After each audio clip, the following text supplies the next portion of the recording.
विश्वभानं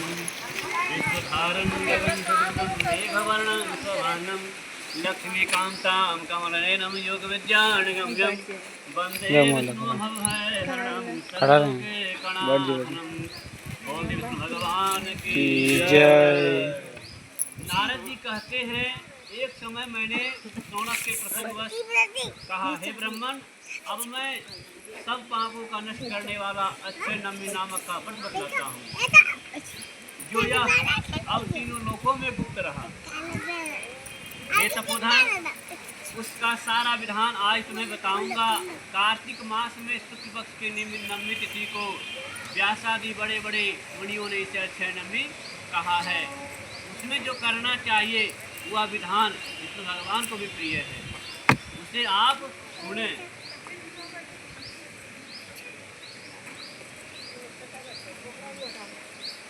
अक्षय नवमी को व्रत करने वाले को चाहिए कि उस रोज ब्रह्म मुहूर्त में उठकर आत्म कल्याण का चिंतन करें, फिर नित्य नैमिक कर्म करके अपने इष्ट देवता की पूजा करें। तत्पश्चात सर्वप्रथम पंचोपचार जुटाकर विष्णु भगवान का पूजा करें और लवंग युक्त उत्तम पकवान बनाकर विष्णु भगवान का भोग लगाना चाहिए।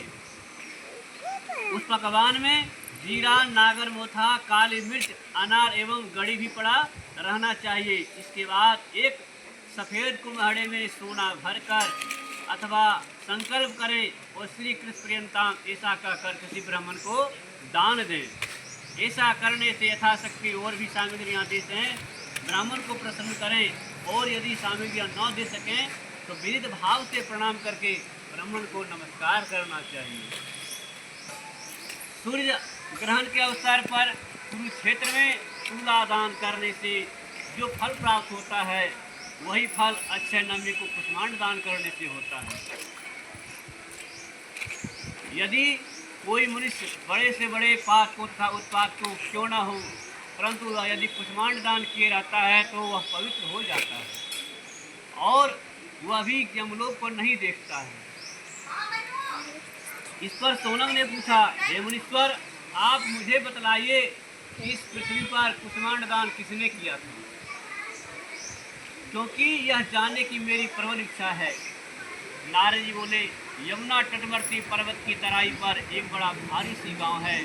उसमें उच्च कुल के राम शर्मा नामक का एक ब्राह्मण रहते थे।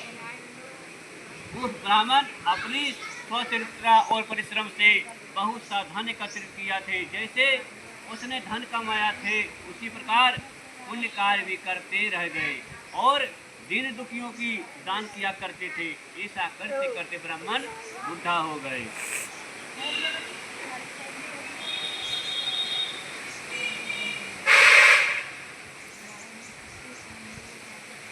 उसके कृष्ण और धनंजय दो पुत्र थे।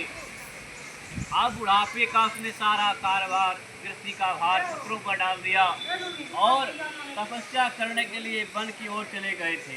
अंत में तपस्या करते करते उनका शरीर बिल्कुल जीर्ण शीर्ण हो गया और कृष्ण भगवान की मन में बसाकर विष्णु लोक चले गए, जहाँ जाकर प्राणी को पछताना नहीं पड़ता है।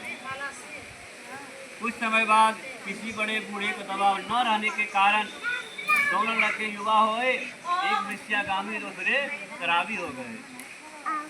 यदि कोई हितैषी वृद्ध उन्हें समझाता भी था तो उसकी बात नहीं सुनते और सैकड़ों हजारों रुपये देकर विषय वासना किया करते थे। इस तरह क्षणिक सुख भोग के लिए उन्होंने सारा धन नष्ट कर दिए और दोनों अपने को पहलवान समझते थे। इसका कारण पहलवान उन्हें भाते थे और वेश्याओं का सौंदर्य उनको अच्छा लगता।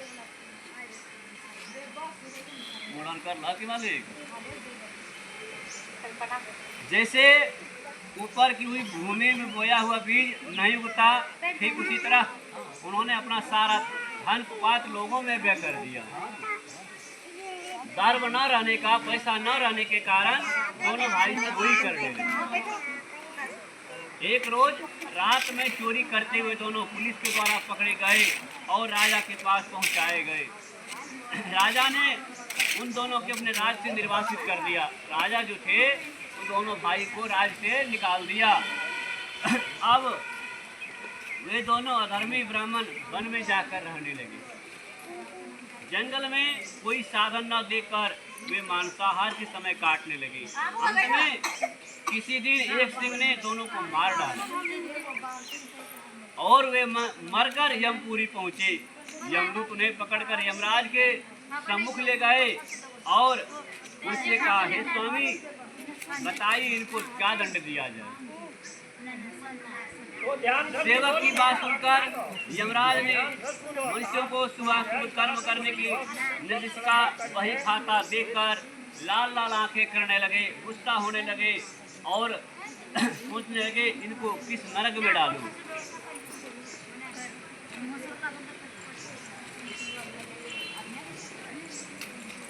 उन त्रिशूलधारी दूतों की चित्रगुप्त की आज्ञा दी, इनमें से एक को स्वर्ग ले जाओ और एक को भयानक नरक में डाल दो, जहाँ की विभिन्न प्रकार की यातनाएं दी जाती हैं। चित्रगुप्त की बात मानकर प्रियवन नामक का दूत धनंजय को लेकर स्वर्ग गया और दूसरा पापी कृष्णा शर्मा को नरक में डाल दिया और क्रोध के साथ धकेल कर कहने लगा, अभागे ब्राह्मण, जा अपने कर्म का फल भोग।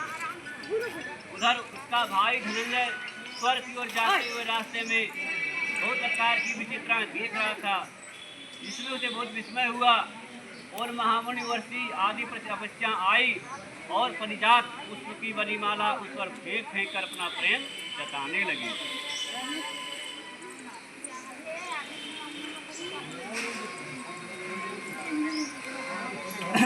धनंजय ने स्वर्ग के इस अवसर पर समारोह देखकर बड़े आश्चर्य की करुणा के साथ यमदूत से पूछा कि धनंजय ने कहा, हम दोनों एक ही माता के गर्भ से उत्पन्न हुए हैं, सहोदर भाई हैं। हमने जन्म भर पाप ही पाप किए, पुण्य का कभी नाम तो नहीं लिए, पुण्य कभी तो नहीं की है। अंत में एक को नरक, एक को स्वर्ग, फिर यह कहूँगा, हम दोनों अपने एक को स्वर्ग और दूसरा नरक की यातना भोगने के लिए भेजा गया। यह मुझे बड़ा भारी संशय लगता है।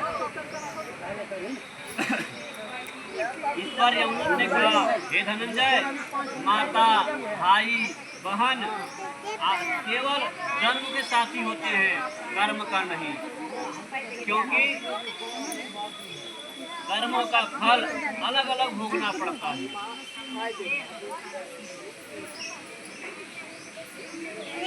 जिस तरह सूर्य पर कन्या राशि पड़ जाने पर अपने आप को कुतों और कुटियों के समागम हो जाता है, उसी प्रकार पुत्र और माता पिता आदि समागम हो जाते हैं। इसलिए तुम किसी प्रकार की चिंता मत करो, स्वर्ग की ओर बढ़े चलो, तुम्हें बड़े पुण्य आत्मा हो, तभी तुम पुण्य कुलों को जा रहे हो, तुम्हें नमस्कार है। धनंजय ने पूछा, हे दूत, आखिर तुम किस पवित्र कार्य करने के लिए फल का स्वरूप स्वर्ग को हमें लिए जा रहे हो, क्योंकि मेरे समान पृथ्वी पर पापी तो कोई होगा ही नहीं। धनंजय की बात सुनकर यमदूत कहने लगा, अपने अध्यापक के साथ, गुरुजनों के साथ तुमने एक दिन कपड़े पूछे और समझा लेकर यमुना तटवर्ती तट पर गए थे।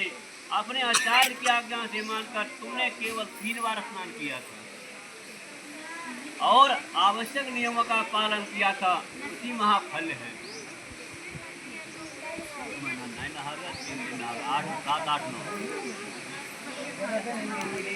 1 बार स्नान करने से जन्म मरण का झंझट छूट गए और दूसरी बार स्नान करने से अच्छे स्वर्ग को प्राप्त हुए। उधर तुम्हारा भाई यम यातना सहेगा। इस पर यमदूत की बात सुनकर तो एकाएक उसे अपने भाई पर गौरव का स्मरण आया और बड़े विनम्र भाव से कहने लगा, हे देवदूत, केवल 7 शब्दों से बातचीत कर लेने से मित्रता हो जाती है। इस नाते में तुम्हें अपना मित्र समझकर पूछता हूँ कि मेरा भाई भयानक नरक से कैसे छूट सकता है। मैं तुमसे वह उपाय जानना चाहता हूँ जिसमें मेरा भाई साथ साथ स्वर्ग की ओर ले जाऊं, क्योंकि भ्राता के समान बांधव और भाई के समान मित्र कोई नहीं होता। भ्राता के समान रक्षक और कोई नहीं होता। यह साधारण भ्राता की बात नहीं है। फिर जो एक माता के कोख से उत्पन्न हुए उस विषय में क्या कहें। मैं उसके बिना स्वर्ग भी नहीं जाना चाहता हूँ, क्योंकि वहाँ उसके बिना आनंद नहीं आएगा।